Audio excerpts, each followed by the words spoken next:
جی بھی next question ہے، مختار سقفی نے کس حیثیت میں قاتلین حسین علیہ السلام سے بدلہ لیا تھا؟ کیا وہ اس وقت کوفہ کا حاکم تھا؟ کیونکہ مقدمے میں سزا دینا تو صرف حکمران کا حق ہے۔ صحیح سوال ہے جی، بڑا ٹیکنیکل کوسچن ہے، یہ بات تو صحیح ہے۔ پہلی بات تو یہ کہ آل امیہ کی جو حکومت ہے نا، یہ خود ہی غیر اسلامی ہے، یعنی یہ اسٹیبلش ہوئی نہیں، تلوار کے زور پہ ہوئی ہے۔ صحیح بخاری میں حضرت عمر کا خطبہ موجود ہے کہ جس کو تلوار کے زور کے اوپر حکمران بنایا جائے گا، حکمران جس کو بنایا جائے وہ اور بنانے والے اور دوسرے، ان کے درمیان قتل و غارت کا سلسلہ شروع ہو جائے گا۔ میں نے اپنے کربلا والے ریسرچ پیپر پہ یہ حدیث ڈالی ہوئی ہے، انٹرنیشنل نمبر کے مطابق بخاری میں ہے 6830۔ تو یزید کی بیعت ہی جو ہے وہ تلوار کے زور پر لی گئی تھی، تو ہم اس بیعت کے خلاف حضرت حسین کا جو خروج ہے، وہ یہ خروج کہتے ہیں، ہم اسے قیام حسینی کہتے ہیں۔ وہ قیام حسینی تھا کیونکہ اس کی بیعت اسٹیبلش نہیں ہوئی تھی۔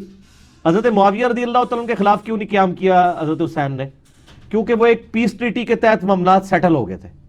یزید کا تو یعنی حضرت معاویہ رضی اللہ تعالیٰ نے جو 5 شرائط ٹریٹی میں مانی تھی، ان میں سے ایک یہ تھی کہ اپنے بعد شورا پہ امت کو چھوڑیں گے۔ انہوں نے پھر اپنے بیٹے کو بنا دیا، وہ بخاری میں بھی آتا ہے، عبد الرحمن بن ابی بکر نے بھی مخالفت کی، وہ کربلا والے ریسرچ پیپر میں پڑھ لیں۔ تو لہذا مختار سقفی کے بھی خروج کو ہم خروج نہیں قیام مانتے ہیں، قیام مختار ہے۔ اس پہ ایران والوں نے ایک مختار نامہ فلم بھی بنائی ہے، اس میں کچھ چیزیں غلط بھی ہیں لیکن میجورٹی ٹھیک ہے۔ تو مختار سقفی نے جو قیام کیا ہے وہ اس نے حکومت حاصل کر لی تھی، اس نے عبید اللہ ابن زیاد کو قتل کیا، اس کے بعد کوفے کے ممبر پہ وہ پورا ایک، آپ سمجھ لیں ایک صوبہ اس کے پاس آ گیا تھا، اور کچھ سال اس کی حکومت رہی ہے۔ پھر اسی حکومت کے تحت اس نے 22,000 قاتلین حسین جو بھی اس لشکر میں تھے چن چن کے ان کو قتل کیا۔ پھر ظاہر ہے وہ آل امیہ کو ہضم نہیں ہوا، بعد میں اس کے اوپر تہمت بھی لگی کہ اس نے دعوی نبوت کیا تھا۔ جو بھی روایتیں پیش کرتے ہیں کوئی بھی مضبوط درجے کی نہیں، آؤٹ آف کانٹیکسٹ ہیں چیزیں۔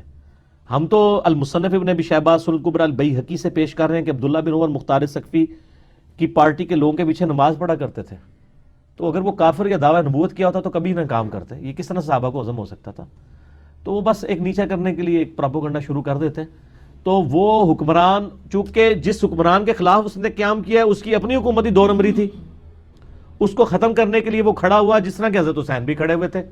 حسین علیہ السلام کا قیام بھی اسی حکومت کے خلاف تھا، آل امیہ کے، جس کے خلاف مختار نے کیا ہے قیام۔ تو وہ قیام جو ہے وہ بالکل اسٹیبلش ہے۔ قیام کے بعد اس نے حکومت حاصل کر لی، اس کے بعد باقاعدہ پورا انہوں نے عدالتی نظام بنایا تھا۔ اب اس فلم میں بھی دیکھیں پوری تحقیق ہوتی تھی، گواہ لائے جاتے تھے، ایک ایک بندے پہ وہ گواہی دیتا تھا، ہاں یہ بھی تھا یہ بھی تھا۔ اس طرح نہیں کہ انہوں نے ساروں کو قتل کیا، پورے ایک بڑا ٹائم لگا تھا سب کو قتل کرنے میں، وہ اس میں انہوں نے سارا فلمایا ہوا ہے۔ تو وہ حکومت وقت اور قاضی القضاء کے یعنی اس عہدے کے تحت پوری جسٹس کو، عدلیہ کو اسٹیبلش کر کے یہ سارا کام ہوا ہے۔ ماورائے عدالت قتل نہیں تھے جو قاتلین حسین کو قتل کیا۔ ٹھیک ہو گیا، بالکل ٹھیک کیا۔ نیکسٹ کوشچن ہے جو بھائی لفظ قرآن کا کیا مطلب ہے؟ قرآن بہت زیادہ پڑھی جانے والی چیز۔ قرات کا لفظ بھی استعمال کرتے ہیں نا، ہم کہتے ہیں قرات پڑھنا، قاری پڑھنے والا، قاری اردو میں بھی استعمال ہوتا ہے نا، کہتے ہیں اس کتاب کا قاری ہوں میں، پڑھنے والا۔ قرآن بہت زیادہ پڑھی جانے والی کتاب، لیکن اس کا ایک تلخ پہلو بھی ہے۔ قرآن حکیم دنیا میں سب سے جی جزاک اللہ۔ نیکسٹ کوشچن ہے جی بھائی حضرت عمر فاروق سے ریلیٹ ہے۔ سیدنا عمر فاروق رضی اللہ تعالیٰ عنہ کے بارے میں مشہور ہے کہ چند ایک مواقع پر اللہ تعالیٰ نے ان کے مشورے کے مطابق قرآن نازل فرمایا، وہ مواقع کون کون سے ہیں؟ یہ تو مشہور حدیث ہے، بخاری مسلم دونوں میں موجود ہے کہ 3 کاموں میں نے اپنے رب کی موافقت کی ہے۔ اچھا اب حضرت عمر دیکھیں کتنی عاجزی ہے، آپ یہ نہیں کہہ رہے کہ اللہ نے میرے مشورے سے قرآن نازل کیتا ہے، کہا میں نے اپنے رب کی موافقت کی ہے۔ حالانکہ موافقت وہ شخص کر رہا ہوتا ہے جو بعد میں کرے کام۔ ٹھیک، حضرت عمر کا مشورہ تو پہلے آیا تھا، آیت تو بعد میں نازل ہوئی تھی، بالکل ٹھیک۔ تو یہ کہنا چاہیے تھا 3 کاموں میں اللہ تعالیٰ نے میرے مشورے کی موافقت کی، نہیں، کہا میں نے اپنے رب کی موافقت کی، یعنی میرے رب نے میرے دل میں یہ بات ڈالی تھی۔ بے شک، جیسا کہ مسلم شریف میں آتا ہے کہ اذان کا طریقہ خواب میں سکھایا گیا تھا۔ بالکل ٹھیک۔ کئی بار صحابہ کرام نبی علیہ السلام کے مبارک زمانے میں جو صحابہ کو خواب آتے تھے وہ بھی وحی الہی ہوا کرتے تھے کہ یہ خوابوں کے اوپر ہی معاملات چلے، اے آج والے خواب نہیں سر، صحابہ والے جنہوں نے ویریفائی بھی نبی علیہ السلام نے کیتا۔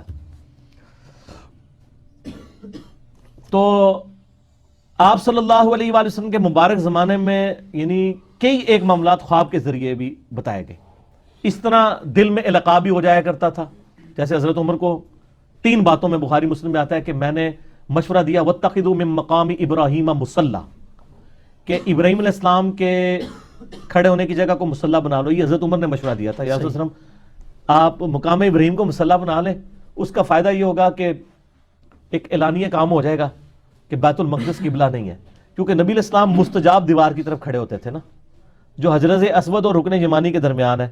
وہاں کھڑے ہوں تو دونوں قبلوں کی طرف منہ ہوتا ہے, اور اگر آپ مقام ابراہیم پہ کھڑے ہوں تو دائیں طرف آپ کے یتیم آ جاتا ہے اور بیت المقدس دائیں طرف رہ جاتا ہے, سامنے صرف کعبہ ہوتا ہے. تو مشورہ دیا, قرآن میں آیت نازل ہو گئی. دوسرا مشورہ دیا تھا کہ آپ اپنی بیویوں کو حکم کریں کہ حجاب کیا کریں. صحیح. اللہ کے نبی کی بیویاں ہیں, باہر نکلتی ہیں, یہ نہیں تھا کہ وہ بالکل بے پردہ گھومتی تھی, یعنی چہرے کا نقاب کا, پردے سے مراد چہرے کا نقاب ہے. اس زمانے میں بھی عورتیں سار نہیں کبھی ننگا رہا, چہرے کا نقاب. وہ سورہ الاحزاب کے اندر آیات نازل ہوگی, سورہ نور کے اندر یعنی پردے کا یعنی حکم. اور تیسرا غزوہ بدر کے قیدیوں والا معاملہ ہوا تھا. بالکل ٹھیک. حضرت عمر نے مشورہ دیا تھا نا غزوہ بدر کے قیدیوں کو قتل کر دو. قتل کر دو, جبکہ نبی علیہ السلام حضرت ابوبکر کا مشورہ تھا کہ نہیں.